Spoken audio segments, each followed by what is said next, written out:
भारत पाकिस्तान का जब भी मैच होता है तो केवल बैटर बॉल के लिए होता है, उससे भी बड़ा होता है। इंडिया पाकिस्तान की राइवलरी मेरे हिसाब से एकदम टॉप पर है। सीधी सी बात है, इसका कोई मुकाबला नहीं। इंडिया पाकिस्तान मुकाबले से बड़ा कुछ नहीं। हाँ, वैसे तो एशेज भी है, लेकिन मेरे हिसाब से ये एशेज से भी बड़ी चीज है। मुझे लगता है ये पॉलिटिकल तड़का ही है जो इस राइवलरी को वर्ल्ड क्लास बना। ये पाकिस्तान और हिंदुस्तान की एक हिस्ट्री है। भारत पाकिस्तान बनने से पहले एक ही देश था, एक ही मुल्क था, और दो भाई अलग अलग हो गए। चाहे हम हजारों साल तक एक साथ रहे हैं, हमारे डिफरेंसेस इतने ज्यादा हैं। जब वो सारा कुछ, जब हम मैच देखने आते हैं तो साथ बैगेज लेके आते हैं हम, और यही इमोशंस दरअसल वो बहुत ज्यादा ब्लास्ट कर जाते हैं। जब इंडिया पाकिस्तान एक दूसरे के खिलाफ खेलते हैं तो खून खौलता है। ऐसा लगता है कि दोनों के बीच का पार्टीशन साफ साफ दिख रहा है और आप उसे महसूस कर सकते हैं। पाकिस्तान और इंडिया के जो मैचेस होते हैं ना, जो प्रेशर है ना पब्लिक का होता है। हमें पूरी क्रिकेट टीम जितनी भी है दुनिया में सबसे हार मंजूर है, लेकिन इंडिया से हमें हार मंजूर नहीं है। लोग चाहे जो भी कहें, जब बात प्लेयर्स की आती है तो वो भी बहुत नर्वस हो जाते हैं। पहले ऑलमोस्ट 10-15 साल तो मैं मैच के पहली वाली रात नहीं सो पाया। तब अब घर से निकले हो, आपकी माँ कह रही है कल मैच नहीं हारना। सड़क पे खड़े हुए हो, सड़क वाला कह रहा है भाई मैच नहीं हारना। And same goes for India, वहाँ इनके साथ भी होता है। This is added pressure. Drama, entertainment, competitiveness, highs and lows, happiness and sorrow, India Pakistan games में ये सबका मिक्सचर हो। बहुत टेंशन होती है। क्रिकेट की बात करें तो इंडिया पाकिस्तान क्रिकेट सीरीज दुनिया की सबसे बड़ी राइवलरी कही जा सकती है। इंडिया पाकिस्तान का मैच एक जंग से कम नहीं है। हर एक खिलाड़ी पूरा अपनी जान लगा के खेलता है, उसमें फिर पूरा दाव लगता है और मजा आता है। लेट 90s और 2000s इंडिया पाकिस्तान क्रिकेट का एक गोल्डन पीरियड था, लेकिन अब हमें एक दूसरे के देश में खेले जमाना हो गया है। ये शायद क्रिकेट फैंस के लिए एक बहुत बड़ा लॉस है। भारत और पाकिस्तान में क्रिकेट जैसे खेला जाता है शायद कहीं और नहीं खेला जाता। ये ऐसा गेम है जो हर सड़क पे खेला जाता है और गलियों में भी। ये गेम इंग्लैंड में पसंद की जाती है, ऑस्ट्रेलिया में, कैरेबियन में, न्यूजीलैंड में, लेकिन इस तरह की फीलिंग और इस तरह का पैशन जो इस सब कॉन्टिनेंट के लोगों की क्रिकेट के लिए है, उसका मुकाबला नहीं। मुझे लगता है शुरुआती दिनों में क्रिकेट को इतनी ज्यादा प्रसिद्धि मिलने का कारण ये था कि क्रिकेट ने दूसरे कई खेलों के मुकाबले हमें ज्यादा हीरोज दिए। मिसाल के तौर पर इंडिया के 1983 का वर्ल्ड कप जीतने के बाद क्रिकेट ने झंडा ही गाड़ दिया। और ये उन दिलचस्प कहानियों में से एक है जहां किस्मत कभी भी पलट सकती है, आपको अर्श से फर्श तक और फर्श से अर्श तक पहुंचा सकती है। पिछले 2 वर्ल्ड कप में इंडिया ने सिर्फ एक मैच जीता था और इस फाइनल में कपिल देव की टीम का मुकाबला 2 बार की विजेता टीम से था, वेस्ट इंडीज से। मतलब उनके जीतने की उम्मीद ना के बराबर थी, लेकिन वो दिन कुछ अलग। कपिल अग्रेसिव क्रिकेटर था, वो बोलता था छोड़ेगा नहीं, हार नहीं मानूंगा। टिपिकल पंजाबी जज्बा है, यही बोलते हैं ना, और कपिल में वो जज्बा था और इसी जज्बे के वजह से इंडिया ने 1983 का वर्ल्ड कप जीता था। जैसे भारत जीता, हम सब निकले रोड के ऊपर फ्लैग लेके। बहुत बारिश हो रहा था उस रात, और वर्ल्ड कप जीतना बहुत बड़ी बात थी भारत के लिए उस समय। And that world cup in 83 actually created heroes and took a lot of young players like me, Sachin, I'm sure Rahul, to take up the game and take it as a career.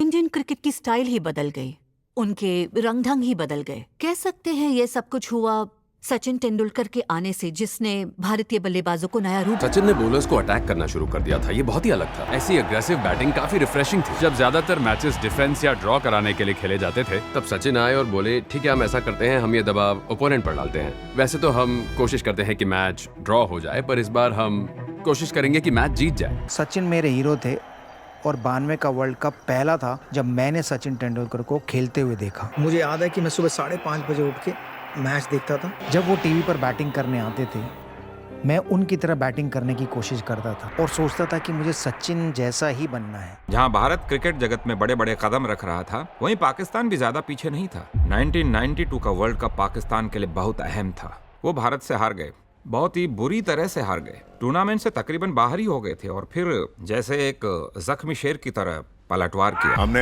ऐसा वक्त पहले कभी नहीं देखा था अपने पूरे cricket career में। और जब हमारा जहाज लाहौर एयरपोर्ट पर उतरा तो हमें पता चला कि हमने कितनी बड़ी कामयाबी हासिल की है, क्योंकि वहां 10 से 15 हजार लोग मौजूद थे। हमने दरअसल अपनी मौजूदगी दर्ज करवा दी क्रिकेट के मैप में। आज भी 1992 वर्ल्ड कप की वो जीत नौजवान खिलाड़ियों में एक नई जान फूंकती है, जो शायद तब कम उम्र के थे या पैदा ही नहीं हुए थे। पर एक दौर में हीरोज आते हैं और अपनी छाप छोड़ते हैं। इंडिया पाकिस्तान के मैचेस होते हैं, राइवलरीज होते हैं, उसमें वीरू भाई और शोएब अख्तर वही दोनों बेस्ट एग्जांपल्स है उस वक्त के। दुनिया लुक फॉरवर्ड करती थी कि भी इन दोनों की राइवलरी में कैसा रहेगा, कौन क्या करेगा। पाकिस्तान में फास्ट बॉलर्स हमारे हीरोज होते हैं। लोग बनना चाहते हैं वसीम वकार, लोग इमरान खान बनना चाहते। हमारे घर में एक बाबा आया करते थे, तो उन्होंने कहा कि एक ऐसा शख्स आएगा दुनिया में जो बहुत बड़ा नाम कमाएगा, उसको पूरी दुनिया पहचानेगी। और मेरी माँ इस तरह बैठकर सोच रही थी, वो शख्स आखिर कौन हो सकता है, ये कौन होगा, ये क्या करेगा। मेरी माँ ने मुझे बोला, जब मैं पैदा हुआ था तब मैं कमजोर था, मैं चल नहीं पाता था, पर किसी ने सोचा भी नहीं होगा कि मैं इतना तेज दौड़ने लगूंगा तकरीबन 9 साल की उम्र से। सीरियस क्रिकेट तो मैंने वैसे भी 10वीं के बोर्ड के एग्जाम के बाद शुरू की थी। अच्छे रन बनाने लगा, तब मेरे कोच ने मुझे बोला कि बेटा आप इतनी अच्छी क्रिकेट खेलते हो तो अब आप क्रिकेट को अपना कैरियर बनाने की सोच। जब मैं घर आया और अपने फादर मदर से बात की कि भाई मैं क्रिकेट को कैरियर बनाना चाहता हूँ, तो मुझे बहुत पिटाई भी हुई और बैठ के समझाया कि बेटा क्रिकेट में कोई पैसे थोड़ी ना है, अगर आप क्रिकेट खेलोगे तो अपनी लाइफ ख़राब कर लोगे। तो मैंने कहा अपने फादर को कि मुझे इजाज़त दो, जब तक मैं पढ़ रहा हूँ तब तक मैं क्रिकेट खेल सकूँ। अंडर 19 खेला, वहाँ रन बनाया, अंडर 19 वर्ल्ड कप खेला, वहाँ रन बनाया, और ऐसे ही धीरे धीरे सक्सेस मिलती गई। मुझे ये हुनर अपनी माँ से मिला था, वो एक स्प्रिंटर थी। फिर मेरी माँ ने कहा क्यों ना तुम क्रिकेट में अपनी किस्मत आजमाओ। मैंने कहा प्लीज मेरे लिए दुआ करना। मेरे यहाँ से लाहौर के लिए एक बस है, पहुँचने के लिए तकरीबन 10 घंटे लगे। मैंने कंडक्टर से कहा मेरे पास पैसे नहीं है, लेकिन मुझे लाहौर पहुँचना है, कुछ भी करके ट्रायल्स में जाना है, फर्स्ट क्लास डेब्यू करूंगा और स्टार बन जाऊंगा। तो उसने कहा बस के पीछे एक सीढ़ी है, यहाँ से मेरा सफर शुरू हुआ। मुझे लगता है कि 90 की दशक में पाकिस्तान की टीम बहुत ही होनहार और प्रतिभाशाली थी और इंडिया के पास तगड़े बल्लेबाज थे। मुझे लगता है कि दोनों टीमों में मुकाबला काफी रोमांचक होता था। पाकिस्तान के पास कुछ मंजे हुए और महान फास्ट बॉलर्स थे, जैसे कि इमरान खान, वसीम अकरम, वकार यूनिस। यह तो ऐसा था जैसे वहाँ बेहतरीन फास्ट बॉलर्स की फैक्ट्री लगी हो और इंडिया में जैसे बेहतरीन बैट्समैन बनाने की कोई फैक्ट्री लगी हो। और उनके पास भी अव्वल दर्जे के खिलाड़ी थे, जैसे सचिन तेंदुलकर, राहुल द्रविड़, सौरव गांगुली, वीवीएस लक्ष्मण। दोनों टीम्स के पास दिग्गज खिलाड़ी थे और उसी की वजह से बहुत ज्यादा एक्साइटमेंट भी था कि कौन सी टीम दूसरी टीम पर भारी पड़ती है।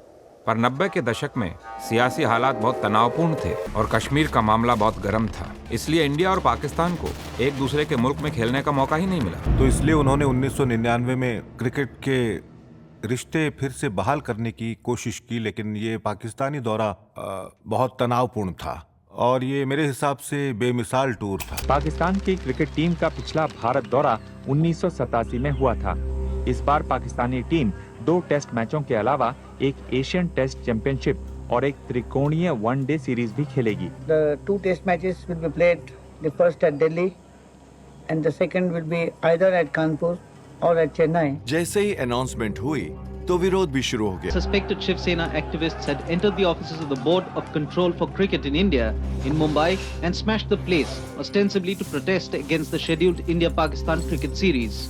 Amidst the debris laid damage to the 1983 Prudential World Cup. Shiv Sena की गठबंधन सरकार थी, उन्होंने बीजेपी के समर्थन से सरकार बनाई थी, इसलिए मामला बहुत नाजुक। इस तरह का विरोध प्रदर्शन होने से माहौल थोड़ा तनावपूर्ण तो था। यहाँ पर ये पिच खोद रहे हैं जिससे कि पाकिस्तानी टीम यहाँ पर क्रिकेट मैच ना खेल सके। ऐसा नहीं है कि इंडिया पाकिस्तान की मैच पहले आसानी से हो जाती थी, हमेशा इस बात का खतरा रहता था कि कुछ न कुछ गड़बड़ हो सकती है। दूसरे खेलों की तरह इंडिया वर्सेस पाकिस्तान के क्रिकेट मैच करवाने का सपना देखना भी एक तरह से खतरनाक है। Team will go despite all these problems and it will go to promote goodwill between the people of Pakistan and the people of India. Never in the history of cricket has a team arrived in a country with such a daunting atmosphere. This is like dream come true because मेरी cricket खत छोड़ने से पहले मैं India के खिलाफ series खेलूं। वो home में खेल रहे हैं, वो होम में आज तक नहीं हारे, हम अब्रॉड अच्छा खेलते हैं। सो आई बिलीव जो मेंटल स्ट्रेंथ जिसकी ज्यादा होगी वो टीम यहाँ जीतेगी। कोलकाता 99 मेरे लिए वो बहुत बड़ा गेम चेंजर था। 1 लाख स्पेक्टेटर्स स्टेडियम के बाहर और 1 लाख स्पेक्टेटर स्टेडियम के अंदर। इतना शोर था कि वसीम अकरम मुझे कुछ चिल्लाकर बोल रहे थे बस 10 गज की दूरी से, ये करो, ये करो, ये करो। और मैंने कहा भाई मुझे कुछ सुनाई नहीं दे रहा है। उस वक्त द्रविड़ क्रीज पर था। वो एक शानदार बल्लेबाज था डिफेंसिव बल्लेबाजी के लिए मशहूर था। इंडियन क्रिकेट के महान इतिहास में वो एक उभरता हुआ सितारा था। तो मैं टेस्ट मैच से पहले की कहानी सुनाता हूँ। मैं और आफरीदी शॉपिंग पर गए तो वहाँ हर कोई आफरीदी को पहचानता था, सब लोग उसके बहुत करीब आ रहे थे। तो एक आदमी ने मेरा हाथ पकड़ लिया। उन्होंने कहा तुम कौन हो? तो मैंने उससे कहा जान जाओगे, बहुत जल्दी जान जाओगे कि कौन हूँ मैं। कह सकते हैं ये उसके लिए बहुत ही शानदार पल था। वो आता है और एक यॉर्कर डालता है। इससे पहले कि द्रविड़ कुछ भी समझ पाता, उसे अपने विकेट गिरने की आवाज सुनाई दी। ठीक है, तो द्रविड़ आउट हो गया, लेकिन फिर बारी आती है सबसे बड़े अल्टीमेट बैटिंग हीरो। हद है यार, 1 लाख लोग एक ही बंदे का नाम जप रहे थे। फिर सचिन आता है। उस वक्त दर्शकों के मन में ये बात चल रही थी कि ठीक है, हमारी टीम को झटका लगा है, द्रविड़ आउट हो गया है, लेकिन तेंदुलकर है, वो हालात को अपने हाथ में लेकर टीम को मुश्किल से निकाल लेगा। सचिन तेंदुलकर मैदान में आया, the God of cricket. Okay, चलो मान लिया। तो मैंने सोचा यही मौका है, यही वो खिलाड़ी है मैं जिसका विकेट लेना चाहूंगा। देखते हैं ये कितना टिकता है। वो तैयार होने में बहुत वक्त लगा रहा था। मैं अपने रनअप पर पहुंचा और मैंने भागना शुरू ही किया था। वो अब भी रेडी नहीं था। मैंने कहा क्या कर रहा है भाई, तैयार हो जा। मैं भागा बहुत तेज और मैंने ये पक्का किया कि मेरा एक एक कदम बिल्कुल सही जगह पर पड़े और मेरा रिदम बिल्कुल सटीक होना चाहिए। 1 लाख स्पेक्टेटर्स, यही कुछ 10 सेकंड पहले कुछ सुनाई नहीं दे रहा था और 10 सेकंड बाद सिर्फ एक आवाज सुनाई दे रही थी, वो थी मेरी। शायद सचिन बॉल की पेस को पढ़ नहीं पाया, लेकिन सचिन के साथ ऐसा होना नामुमकिन जैसा है। लोगों को उसकी तेजी का अंदाजा नहीं था जब तक उसने ईडन गार्डन में वो जबरदस्त स्पेल नहीं डाला। खेल का वो एक पल सिर्फ 1 ओवर ही था, कुछ ही मिनट का। ये उन खास पलों में से एक था जो इंडिया पाकिस्तान की भिड़ंत में ही दिखाई देता है। इससे मन में डर भर गया। मुझे यकीन है ना सिर्फ बैटर के मन में बल्कि इंडिया के लोगों के भी। मतलब अगर ये बॉलर ऐसा कुछ कर सकता है तेंदुलकर और द्रविड़ जैसों के साथ, तो बाप रे, दूसरों का क्या हाल होगा। मैं अपने रनअप पर वापस गया और मैंने आंखें बंद कर ली। 1999 का कलकत्ता टेस्ट वो कौन भूल सकता है, क्योंकि उससे पहले वकार यूनिस और वसीम अकरम ये 2 बड़े नाम होते थे तेज गेंदबाजों की कि उनको खेलना मुश्किल है। लेकिन कलकत्ता के टेस्ट मैच में एक और नाम उभर कर आया जिसका नाम था शोएब अख्तर। तो मैं ही सोच रहा था कि कल को पाकिस्तान के खिलाफ मैं खेलूंगा तो 2 के बाद एक और तीसरे गेंदबाज को मैं कैसे खेलूंगा, स्पेशली शोएब अख्तर, कि वो तो उन दोनों से भी तेज गेंदबाजी कर रहे थे। मैं 19 या 20 साल का लड़का था। मेरा डेब्यू मैच था पाकिस्तान के खिलाफ। उससे पहले मैंने सिर्फ सुना था कि इंडिया पाकिस्तान की राइवलरी बहुत बड़ी है, इंडिया पाकिस्तान के मैच में प्रेशर बहुत ज़्यादा हो। जब मैं बैटिंग करने जा रहा था तो पूरे जो 20-25 हज़ार लोग मोहाली ग्राउंड में बैठते हैं, तो ग्राउंड से सिर्फ इंडिया इंडिया की आवाज़ें आ रही थी। तो मेरे साथ ये पहली बार हो रहा था, तो मुझे मालूम भी नहीं था मैं क्या करूँ। तब मेरे दिल की धड़कनें तेज होनी शुरू हुई। जब मैं पहली बॉल खेला, फाइन लेग पर 1 रन मिला, स्ट्राइक चेंज हुई और जब मेरी वापस मैं स्ट्राइक पे गया तो शोएब अख्तर गेंदबाजी करने आए। शोएब अख्तर एक ऐसा तेज गेंदबाज था जो आपके दिमाग में घुसने की कोशिश करता था, आपको तंग करने की कोशिश करता था। बाय द वे, मैं फील्ड पर बहुत बोलता था, सच कह रहा हूँ। फील्ड पर बहुत गालियां भी देता था। मैं सामने वाले खिलाड़ी को बहुत डराता था। आपका पहला मैच, आप नर्वस हो। शोएब अख्तर 145 से 150 के करीब की स्पीड से गेंद करते हैं, तो उनको खेलना उतना आसान नहीं है। मुझे पता ही नहीं चला कि मेरा बैट ऊपर गया और शोएब अख्तर ने बॉल डाली, कब बॉल मेरे पैड पे लगी और मेरा बैट आया भी नहीं। और जो बंसल जी अंपायर थे उन्होंने मुझे आउट दिया। तो वो प्रेशर पहली बार मैंने इंडिया पाकिस्तान का फील किया जब मैं 99 1 अप्रैल को खेला। इंडिया पाकिस्तान मैचेस की एक खास बात होती है, या तो आप हीरो बन जाते हो या फिर जीरो बनकर बाहर हो जाते हो। जो सीरीज 1999 में पाकिस्तान ने इंडिया में खेली थी, ऐसी सीरीज थी जिसे कभी नहीं भूल सकते, बहुत सी बातों के लिए। पहली दिल्ली टेस्ट जहां अनिल कुंबले ने 1 इनिंग में 10 विकेट लिए। क्रिकेट की कुछ यादें आज तक ताजा है मेरे दिमाग में, क्योंकि मेरे फादर 1991 से मुझे चेन्नई का हर एक टेस्ट मैच देखने ले गए, और इस टेस्ट में भी मैं उस स्टैंड में था जिसके बिल्कुल नीचे ड्रेसिंग रूम था। 5th डे को इंडिया अच्छी पोजीशन पर थी, अच्छे मार्जिन से जीत सकती थी, क्योंकि नयन मोंगे और सचिन के बीच बढ़िया पार्टनरशिप हुई थी। और फिर अचानक जब सचिन आउट हो गए तो उसके बाद 8 या 10 रन बनाकर पूरी टीम ही आउट हो गई। तो मुझे याद है जब कभी इंडिया मैच हारती थी तो लोग मैदान पर बोतलें फेंकते थे, आग लगा देते थे। यानी कहने का मतलब है कि जब इंडिया हारती थी तो लोगों का निराश होना स्वाभाविक था, पर खासतौर पर इस मैच में कुछ अलग ही देखने को मिला। पूरा स्टेडियम जिसमें तकरीबन 50,000 लोग होंगे, सबने खड़े होकर हमारे लिए तालियां बजाई और हमने ग्राउंड का चक्कर लगाया। ये देखकर बहुत खुशी हुई हमें। उस वक्त ये लगा कि शायद दोनों देश अपने अंदेशों और अपनी दुश्मनी को पीछे छोड़ने के लिए तैयार हो गए हैं, लेकिन बदकिस्मती से ऐसा नहीं था।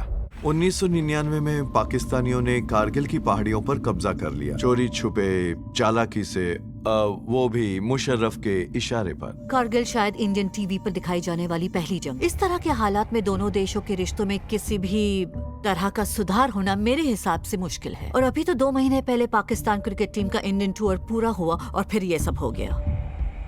इस जंग से दोनों देशों के रिश्तों में वो कड़वाहट भर गई जिसे जानने में मैं समझता हूँ बहुत वक्त लगेगा।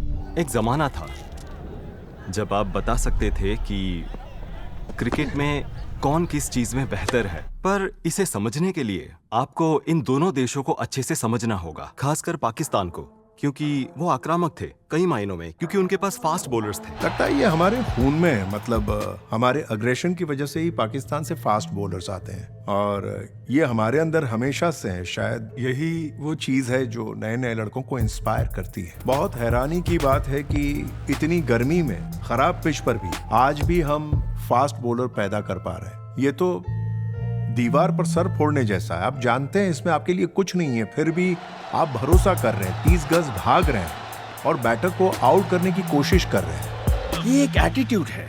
ज्यादा खाएंगे, ज्यादा सोएंगे, ज्यादा तेज बॉलिंग करेंगे। इट्स ऑल अबाउट ज्यादा ज्यादा ज्यादा ज्यादा। It's all about aggression aggression aggression. अगर हमें कोई शॉट मार दे तो हमें क्या होता है? तो शॉट छक्का मार दे, गुस्सा आता है, उसका मुंह फाड़ना है। मुंह फाड़ दे उसका। हाँ मेरे दोस्त, ये हुई ना अग्रेशन वाली बात कि मुंह फाड़ दो। बस यही मेरा शौक था और यही मैंने किया जिंदगी भर। ठीक है। भारत की बचत दर के बारे में पाकिस्तान में एक बहुत अच्छी कहावत है। इसके पीछे का मकसद यही था कि भारतीय अपने कमाए हुए पैसे और अपनी इकोनॉमी के बारे में बहुत ही समझदार थे, लेकिन पाकिस्तानी पैसों को बस ऐसे ही उड़ा देते थे और ये बात उनके खेल के हर पहलू में दिखाई भी दे रही थी।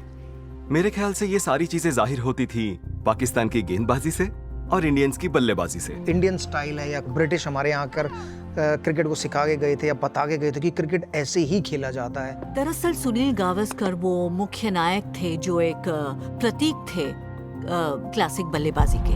हमारे जमाने में बल्लेबाजों को यही सिखाया जाता था कि गेंद को हवा में नहीं मारना है। अगर नेट प्रैक्टिस के दौरान कोई बल्लेबाज जमीन से 6 इंच ऊपर भी ड्राइव मार देता था तो कोच टोक देता था। जो टेक्निक सही है उसके साथ खेलने का फायदा क्या अगर मेरे रन नहीं बने? क्लासिकल टेक्निक पर भरोसा करने में कोई बुराई नहीं है, लेकिन अगर आप पूरी तरह इसी में घुस जाते हैं तो आपके अंदर की आग बुझ जाती है, वो जोश ठंडा पड़ जाता है। और बहुत समय लगा है इन तमाम जंजीरों को तोड़ने में। सहवाग ने बिल्कुल यही किया। जब मैं ड्रॉप हुआ तो मैंने डिसाइड किया कि डोमेस्टिक क्रिकेट में अपने तरीके से रन बनाकर कमबैक करूं। जब मैं वापस इंडियन टीम में सिलेक्ट हुआ तो कोच जॉन राइट और कप्तान सौरव गांगुली ने मुझे मिडिल ऑर्डर के बजाय ओपन करने का मौका दिया। तो मैं इंडिया में आया और मुझे इंडियन टीम का पहला फॉरेन कोच बनाया गया।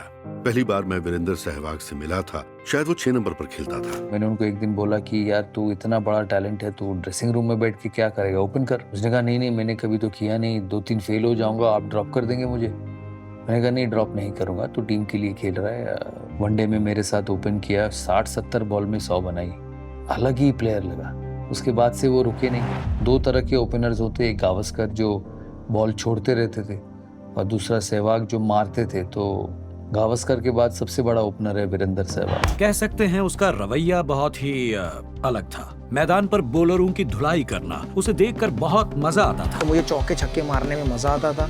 और एक चीज ये भी है ना कि ग्राउंड में तो फील्डर खड़े होते हैं, हवा में कोई। मैंने टीम में अब जगह बना ली थी और पाकिस्तान के खिलाफ खेलने के लिए मैं बिल्कुल तैयार था, मगर उस वक्त पॉलिटिकल हालात कुछ अच्छे नहीं थे। सन 1999 से 2004 के बीच भारत पाक सरहद पर हालात बहुत गंभीर थे। इंडिया पाकिस्तान के रिश्ते पिछले शायद 2 साल से बिल्कुल कटे हुए थे। ये कितनी अजीब बात है, जिस आदमी के कहने पर कारगिल की जंग शुरू हुई थी उसने ही सबसे ज्यादा रिश्ते सुधारने की वकालत की थी और वो था मुशर्रफ। ऐसा लग रहा था जैसे दोनों सरकारों के बीच कुछ तो बातचीत चल रही है। अभी तक जो खेल होता रहा मौत का, खून का, वो बंद होना चाहिए। लड़ाई से समस्या हल नहीं होगी। हर बार जब इंडिया और पाकिस्तान को नजदीक आना होता है तो वो एक ही चीज की कोशिश करते हैं, क्रिकेट डिप्लोमेसी। तो लोगों का आपस में मिलना बहुत जरूरी है और वो कैसे होगा? हे, चलो टेस्ट सीरीज खेलते हैं। आपसी संबंधों को सुधारने के लिए दोनों देशों की सरकारों ने एक क्रिकेट टूर की घोषणा की। 15 साल के वक्त के बाद भारत की टीम पाकिस्तान जा रही है, लेकिन पहले सुरक्षा संबंधी चिंताओं को दूर किया जाना चाहिए। तो 2004 में टूर की अनाउंसमेंट से पहले मुझे पाकिस्तान जाना पड़ा, क्योंकि सुरक्षा का मामला बहुत ही अहम था और कुछ भी हो सकता था। याद रहे कैसे 2002 का न्यूजीलैंड का पाकिस्तान दौरा बीच में ही खत्म करना पड़ा था। एक खौफनाक हादसे में एक आत्मघाती बॉम्बर ने उस होटल के बाहर 14 लोगों की जान ली, जिसमें न्यूजीलैंड टीम भी ठहरी हुई थी। यहाँ भी इस पर बहुत सोच विचार किया गया कि क्या हमें वहाँ जाना चाहिए या नहीं, क्योंकि वहाँ खिलाड़ियों को खतरा हो सकता था। वो भी एक प्लेयर के दिमाग में जो सिर्फ क्रिकेट खेलता है, मतलब वो जवान है, बच्चा है। 2004 में केवल 25-26 साल का था। मुझे याद है कि मेरे फादर मदर ने मुझे ज़रूर कहा था कि क्या पाकिस्तान जाना ज़रूरी है, क्या एक सीरीज़ मिस नहीं कर सकते, क्योंकि आपकी अभी अभी सगाई हुई है और आपकी अप्रैल में शादी है, कहीं वहाँ कुछ हो गया तो पता चला वापस ही ना आओ। खेलना तो दूर की बात है, कोई भी टीम पाकिस्तान जाना नहीं चाहती थी। तो इस नजरिए से आप सोच सकते हैं हालात क्या बन रहे होंगे। हमें बीसीसीआई के चेयरमैन का फोन आया कि टूर होगा, 2 दिन बाद फोन आता है कि टूर ऑफ है, ऑन है, ऑफ है। काफी दिनों तक यही सिलसिला चला। तो मुझे लगा कि वो काफी अनकंफर्टेबल थे। थोड़े प्लेयर्स सोच रहे थे कि जाना है कि नहीं जाना है, पता नहीं, कभी गए नहीं, वहाँ पे क्या होगा।